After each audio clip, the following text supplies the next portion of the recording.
Assalamualaikum warahmatullahi wabarakatuh. Saudaraku sekalian, selamat datang di channel Tafsir Hidayah. Sebelum kita mulai, mari kita absen bersama di kolom komentar. Tulis dari kota mana saja kalian menonton video ini. Mari kita jalin silaturahmi. Dan tentu saja, jangan lupa subscribe agar tidak ketinggalan cerita-cerita menarik lainnya. Semoga rezeki kita semua berlimpah tak terhingga. Musik. Di sebuah desa bernama Karangmuni, hiduplah seorang remaja yatim piatu berusia 18 tahun bernama Rijal. Ia bekerja serabutan untuk menyambung hidupnya. Namun, di balik sosoknya yang lugu, Rijal memiliki kebiasaan buruk. Ia sering menonton film dewasa dari ponsel warisan pamannya. Kebiasaan ini membentuk imajinasi liar yang memengaruhi cara pandangnya terhadap wanita. Di desa itu, ada seorang janda kaya dan terpandang bernama Bu Hajah Marni. Usianya 47 tahun, seorang pengusaha sukses yang ditinggal wafat suaminya 5 tahun lalu. Meskipun anggun dan taat beribadah, konon Bu Hajah kesepian. Rijal sering dipanggil ke rumahnya untuk membantu pekerjaan seperti membersihkan taman atau mengantar belanjaan. Suatu hari, saat Rijal sedang menyiram tanaman, Bu Hajah keluar rumah hanya mengenakan daster tipis. Rambutnya sedikit terurai dan parfumnya menguar, membangkitkan imajinasi liar Rijal. Ia diminta masuk untuk membantu mengangkat galon di dapur. Di sana, Bu Hajah berdiri membelakanginya, dan daster yang ia kenakan memperlihatkan lekuk tubuh yang hanya bisa Rijal bayangkan dari layar ponsel. Tanpa sadar, Rijal berdiri terlalu dekat. Bu Hajah berbalik dan menatapnya tajam. "Apa yang kamu lihat, Rijal?" tanyanya. Wajah Rijal memerah, tubuhnya kaku. "Kamu ini anak muda, berbahaya kalau pikiranmu kotor terus. Bisa-bisa membuat orang tua seperti saya tergoda," ucap Bu Hajah. Kata-kata itu bagi Rijal bukan peringatan, melainkan sebuah tantangan. Dan sejak saat itu, garis antara fantasi dan realitasnya mulai kabur. Pikiran Rijal tidak tenang. Bayangan Bu Hajah terus menari-nari di kepalanya. Keesokan harinya, Bu Hajah mengirim pesan WhatsApp meminta Rijal datang lagi untuk membantu. Rijal merasa itu bukan sekadar pekerjaan. Sore itu, ia datang dengan pakaian terbaiknya. Bu Hajah menyambutnya dengan daster tipis berwarna peach yang lebih menggoda. "Masuk, Jal, rumah sedang sepi," bisiknya. Rijal diajak ke ruang belakang untuk membantu menurunkan koper besar. Saat Rijal mencoba meraih koper, Bu Hajah berdiri begitu dekat hingga punggung mereka bersentuhan. "Berat ya?"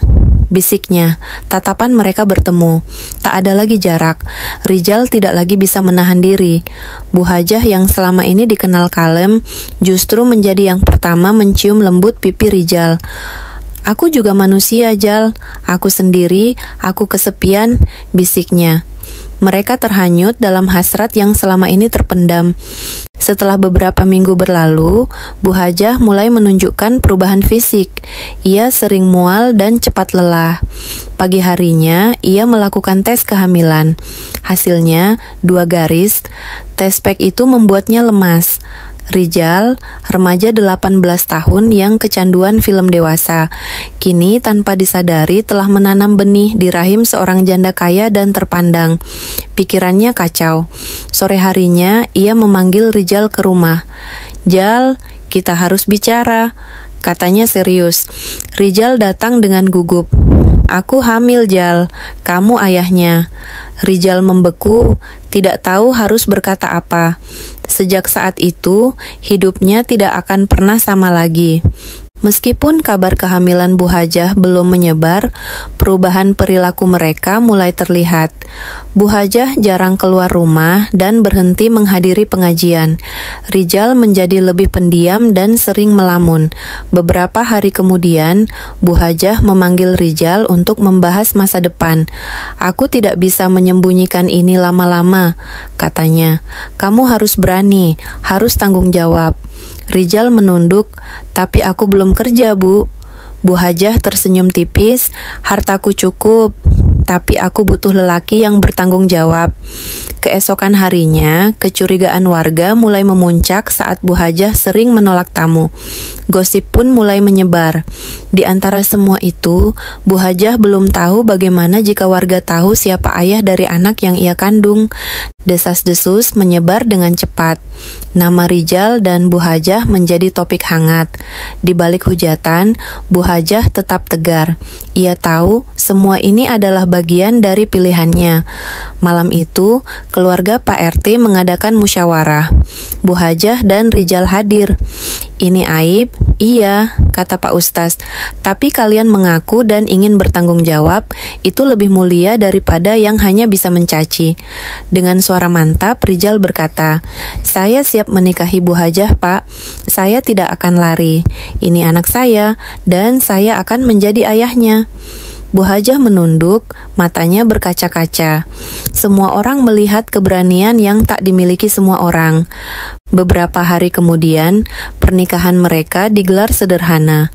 Rijal menangis saat mengucap ijab kabul. Saya terima nikahnya Hajah Marni binti Sarwan dengan mas kawin tersebut, tunai. Tangis Bu Hajah pun pecah. Di tengah cibiran dan sorotan, janin di dalam rahimnya tumbuh dengan tenang. 2 bulan setelah pernikahan, Rijal dan Bu Hajah perlahan diterima oleh warga.